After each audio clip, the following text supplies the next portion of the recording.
Hello students, this video goes over page 27 of credit 2 for writing intensive 1A. Now make sure you do the readings.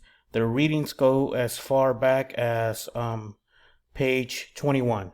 So you read the article on page 21 about the science of sarcasm. Yeah, right. You read that article and then you do the quiz on page 27. Now, to help you along, I'm only going to go over 2 of the questions for this quiz. Just to give you an idea of whether or not you think you're doing it right. But make sure you read the entire quiz. I want to go over question number 3 and question number 4. These are commonly these are the ones that are most missed. So question number 3. According to the article, with whom is a person most likely to be sarcastic? The answer is B. People he or she dislikes. So for this one, let's get fancy and put a little shape on there. I'll make it purple, just because I feel like I'm in a purple mood. And insert the eclipse.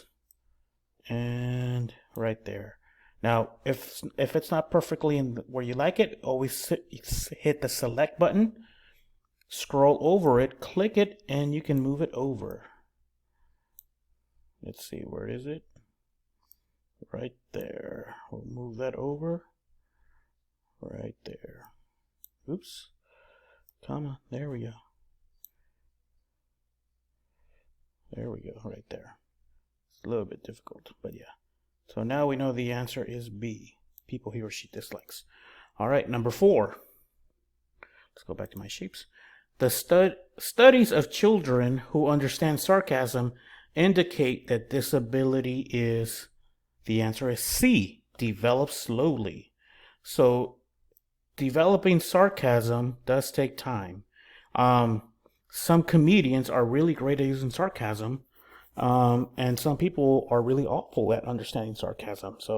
And now we know that it's something that was developed, but with most people it is developed slowly.